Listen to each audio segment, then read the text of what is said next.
खुश आहेस ना? झालं ना तुझ्या मनासारखं?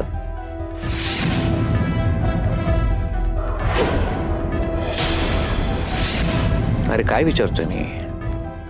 तू जसं ठरवलं होतंस तसं झालं ना? हो आबा, म्हणजे झालं तसं. बघितलं कसे 12 वाजले त्याच्या चेहऱ्यावर. चांगलंच वाजलेलं दिसतंय. मला ना हे सगळं काही लाईव्ह बघायचं होतं, पण बघायलाच नाही मिळालं. बाकी सगळं सोडा, अजूनही ती राणी या घरातून गेलेली नाहीये.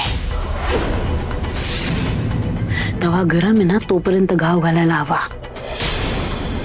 नाही नाही नाही, जेवढं जळतंय ना तेवढं आता जळू द्या. हो, पण ते सगळं विसरून पुन्हा एकत्र आले तर? इम्पॉसिबल, होऊच शकत नाही. आणि जर का झालं तर आपण त्या दोघांना पुन्हा वेगळं करायचं. मला सांगायचं नाही का? नाही आबा, तसं काही नाहीये, पण ठीक आहे, मी राणीला विचारतो. नाही आबा, नको, प्लीज प्लीज. थांब रे राणी.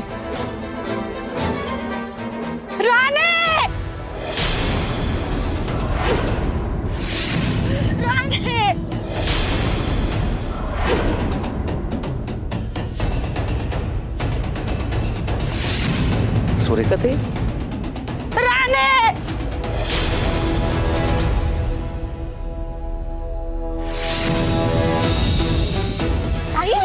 अगं काय झालं? काय?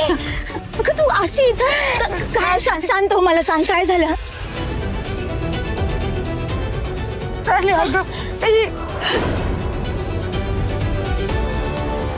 बुवा गायब झालं.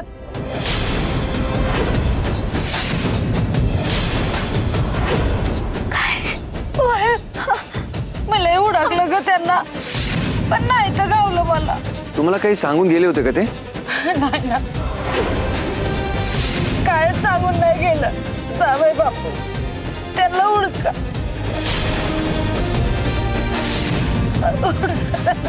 राणे, मला लय भ्या वाटतंय ग.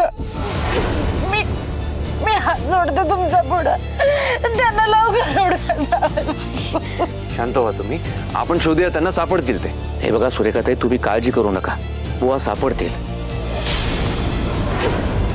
आम्ही सगळे आहोत. अहो जवळपासच गेले असतील ते. एकदम असं अचानक कुठं गेलं काय कळणच झालंय. बरं, काल तुम्ही जेव्हा इथे आलात तेव्हा बुवा कुठे होते? घरीच होत. मी त्यांना बजावलं होतं का घरातनं बाहेर जाऊ नका, गेला तरी लगेच माघारी या म्हणून. लय वेळा सांगितलं होतं ग. तिथनं मी इकडं आले हळदी कुंकाला. परत जाऊन बघितलं तर धड सतार उघडं. ह्यांचा काही पत्त्याच नाही घरात. मला लय भ्या वाटते.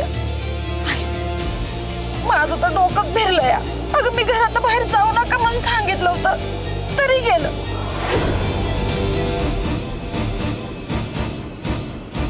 मी ठरवलं होतं घरी आलं की चांगलं सुनवायचं. वाट बघत बसली होती ग, पण यायलाच नाही. मग मी वस्तीतली पोरं घेऊन सगळीकडे लय ओळखलं राणे त्यांना. मला नाही गावलं ते. कुठं गेला असेल ग.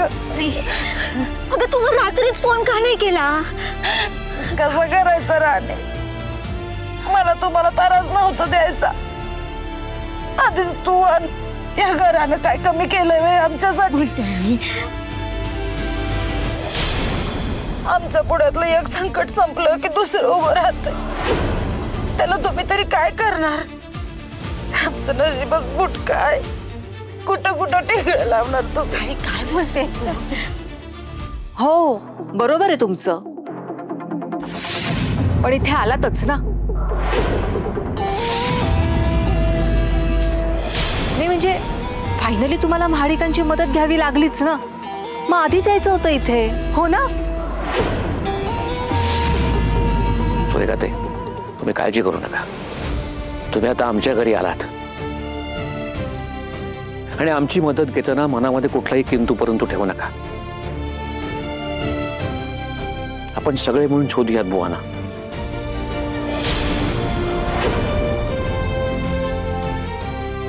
आबा मला काय वाटतं आपण आता पोलिसात गेलं पाहिजे. खूप वेळ झालाय बुवांना जाऊन. हा ते बरं पडेल. मी फोन करतो पोलिसांना. नाही नाही आबा, फोनवर होणार नाही. मी स्वतः जातो पोलीस स्टेशनला. आई काळजी करू नका, मी येतो. राणी तू पण जा त्याच्याबरोबर आणि त्यांना राहू दे इथं. आम्ही आहोत ना त्यांच्याबरोबर. तू जा. आता तिची काय गरज आहे तिकडे? तिला थांबू दे ना इथेच. काय गरज आहे म्हणजे? तिचे वडील हरवले आहेत, त्यांना शोधायचंय. राणी तू जा, तू सगळं व्यवस्थित हाताळशील. जा तू आणि कळव काय ते. हा इंद्रा. हो. हा या सुरेखा ते तुम्ही आधी शांत व्हा आणि या आज चाल. या रत्नावली. चल या.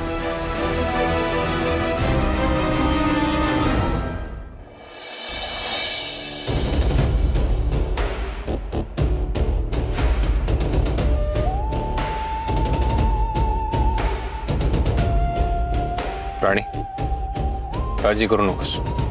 आपण शोधूया बुवांना, सापडतील ते. कशाला नाटक करताय? आता इथं कोणीच नाही, आपण दोघंच आहोत. तुम्हालाही माहिती आहे आणि मलाही माहिती आहे की तुम्ही काय आहात आणि तुम्ही काय केलं. काहीच गरज नाहीये उगाच मला आधार द्यायचं नाटक करायचे. राणी प्लीज. अगं मी खरंच. प्लीज हे बघा, मला ना आता काहीच बोलायचं नाहीये. आधीच मला खूप टेन्शन. बुवा सापडत नाहीये आणि त्यापेक्षा महत्वाचं काहीच नाही. नाहीतर आहे ना तुम्ही गाडी थांबवा, मी शोधेन त्यांना. मला काही गरज नाहीये तुमची. गरज आहे. आता काय उरलंय? हा अजून त्रास द्यायचाय का मला? पुन्हा फसवायचंय का काय मला? तुमच्या जाळ्यात अडकवायचं असेल ना मला, हो ना? हे बघा, मला सगळं माहिती. राणी तुमच्या उपकाराच्या ओझ्याखाली मी आणि माझ्या घरच्यांनी अडकून राहावं, दबून राहावं असंच वाटतं ना तुम्हाला, म्हणून करताय तुम्ही हे सगळं. पण यावेळी फसणार नाही मी. तुम्ही खरे काय आहात ना हे चांगलंच माहिती आहे मला. आता तुम्ही कितीही प्रयत्न केलात ना तरी तुमच्या ह्या चांगल्या वागण्यात, गोड बोलण्यात अडकणार नाहीये मी. मी सगळं विसरून जावं हेच वाटतंय ना तुम्हाला, म्हणून तुम्ही बुवांना शोधायचं नाटक पण करताय. राणी काय बोलतेस तू? बुवा माझेही कोणीतरी आहेत. नाही, कोणीच नाही आहेत ते तुमचे. ते माझे वडील आहेत. माझे आई बुवा ही माझी जबाबदारी आहे आणि मी बघेन त्यांचं काय करायचं ते. तुम्ही काहीही करायची गरज नाही. हो माहितीये मला तुझे आई वडील आहेत ते. पण बुवांना शोधायला मी यासाठी येतोय कारण आई जेव्हा काल आपल्या घरी आल्या होत्या ना तेव्हा बुवा मला काल रस्त्यात भेटले होते. बुवा बुवा कुठे निघाला?